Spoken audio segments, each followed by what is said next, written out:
Everybody, today we're going to be looking at the concept known as absolute advantage and comparative advantage. And more specifically, we're going to be looking not only at what's the difference between those two, but also how to calculate comparative advantage based on opportunity costs so that we have a better understanding of why it is that people trade and at what price people should trade goods for.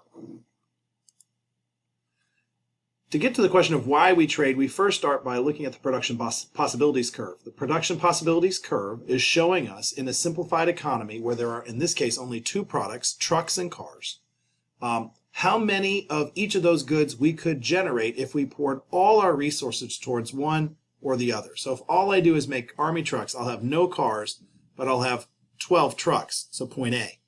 And if I put all my resources towards cars and no trucks, then I would have 3 cars and no trucks. That'd be point D.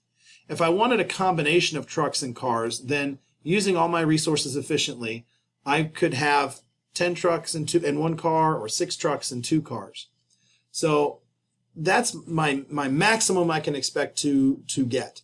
And if I'm on the curve, as we'll see in a second, then it's called efficient, meaning I cannot produce more of one good without making less of another. In order to get more cars, I have to go from point A to point B.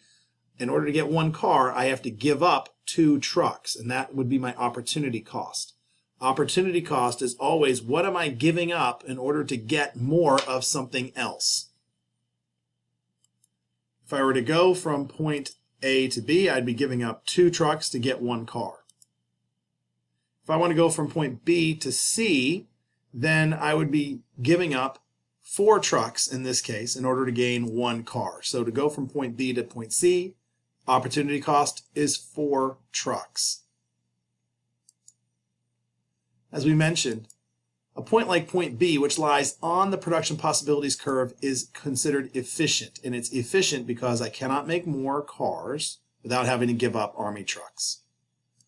A point like point F is inefficient because I can make more of both, right? If I went from point F to point C, I could have both more trucks and more cars.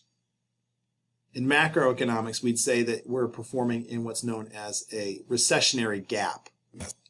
And a point like point E is very attractive because it's more of both, but unfortunately it lies beyond our production possibilities curve and so is generally considered to be not possible. At least not possible until we see some form of economic growth which expands our ability to produce. So when we're trying to decide whether to trade or not, the short answer is we're going to trade with people because we have limitations on what we know and what we can do.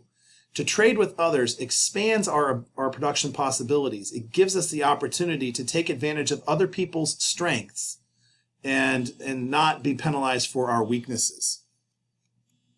In short, trade helps lower our costs for acquiring goods and services and therefore makes everyone better off.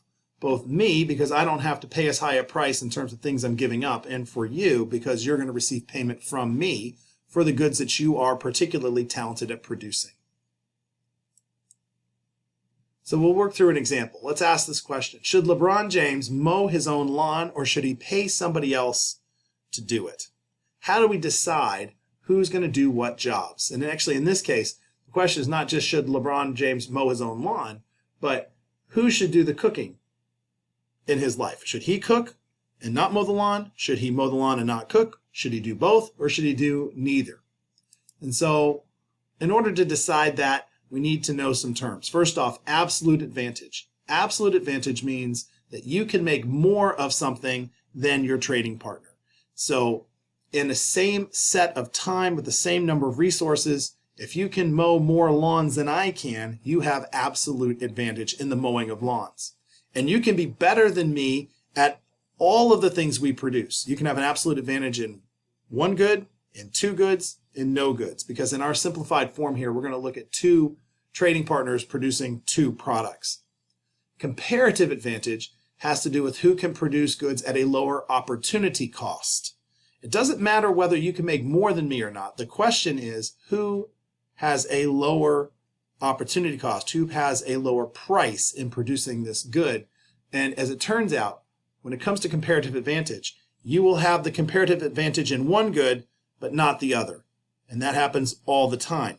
So absolute advantage, I can be the best at everything or nothing or somewhere in between. When it comes to comparative advantage, I must be better than you in one good and one good only in a simplified economy where there are only two goods being produced. So let's take a look.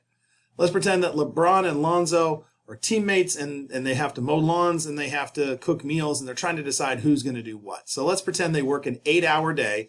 In that 8-hour day, LeBron can mow 4 lawns, Lonzo can mow 2, or alternatively, LeBron could cook 20 meals and Lonzo could cook 6. So our first question is, who has absolute advantage in the production of lawns or mowing of lawns? So pause the video, take a guess. Once you've made your guess, press play and see if you're right. If you said that LeBron has the absolute advantage in mowing of lawns, you would be correct because LeBron mows more lawns than Lonzo in the same amount of time. He's better at it. Then the question is, who has absolute advantage in the production of meals? Again, pause, take a thought. Once you've got your answer, press play. When it comes to meals, LeBron has the absolute advantage. Again, he is better than Lonzo in making meals. He makes 20. Lonzo can only make 6. So LeBron's better at both mowing lawns and cooking meals. But that doesn't mean that he should do both. In fact, as we're going to find out mathematically, he should only do one of these two things, and Lonzo should do the other, and then they should trade in order to benefit themselves the most. To figure out who should do what, we have to be able to calculate comparative advantage, and that comes with opportunity costs. So we need to see what is each of these two gentlemen giving up in order to get the other product. So one way to think of it is to say, what am I giving up to get down? So what am I giving up goes in the numerator. What I'm getting to get down goes on the denominator. So when you are talking about opportunity cost, what am I losing is up. What am I receiving is on the bottom of the ratio. And we're just going to compare the ratios to see whose ratio is smaller. The smaller the ratio, the less you're giving up, the lower the cost is to you of producing that particular good. And that's where we find comparative advantage.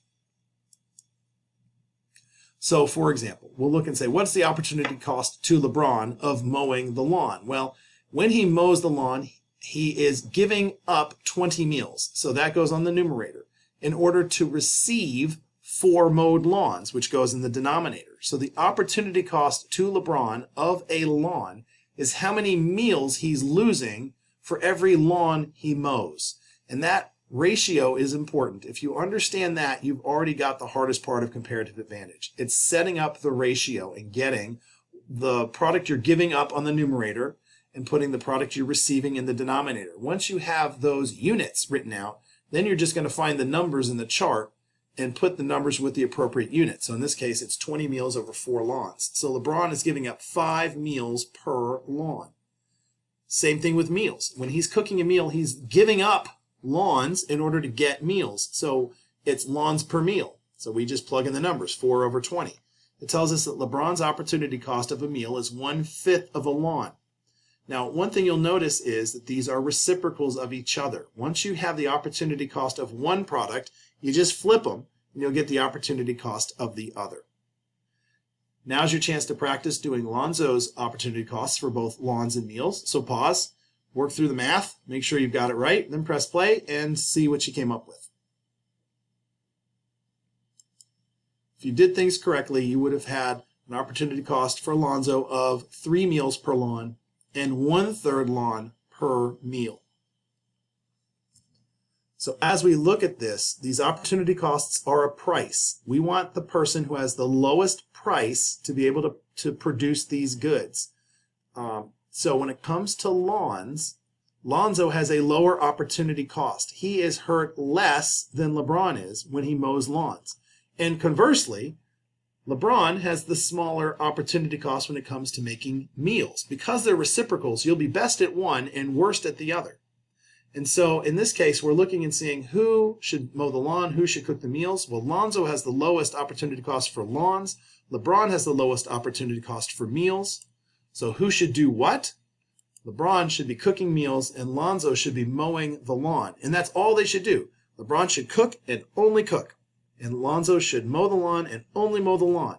And then they should trade with each other to get the other product.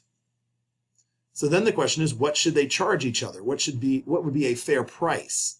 It's called terms of trade. The short answer is terms of trade, the price always falls between the two opportunity costs. Because when the price falls between the two opportunity costs, both sides win. So let's look, for example, at lawns. And we say, okay, well, LeBron's opportunity cost is 5, Lonzo's is 3, so a fair price might be 4 meals per lawn. Why is this fair? Well, from LeBron's perspective, when he chooses to mow a lawn, he's giving up 5 meals. He'd rather get his lawn mowed by Lonzo and pay Lonzo 4 meals, because that leaves LeBron with a mowed lawn and 1 more meal than he would have normally had, because while Lonzo's mowing the lawn, LeBron's busy making meals. So by the time Lonzo's done, LeBron's got 4 meals cooked, or 5 meals cooked, and he's happy to give 4 to Lonzo because then he gets to keep 1. He's got both products now, not just a lawn, but a lawn and a meal. From Lonzo's perspective, normally, when he's not busy mowing the lawn, he's getting 3 meals. When he's using the time that he would have spent to mow the lawn, he produces 3 meals for himself. Or, alternatively, he can spend that same time mowing LeBron's lawn and getting 4 meals back. So the time he spends mowing the lawn is going to net him more meals than if he had spent that time cooking for himself instead. So both gentlemen are better off than they were before. We'll look at some more examples in class. We'll practice with some different examples. I'll be able to answer your questions. I'll see you then.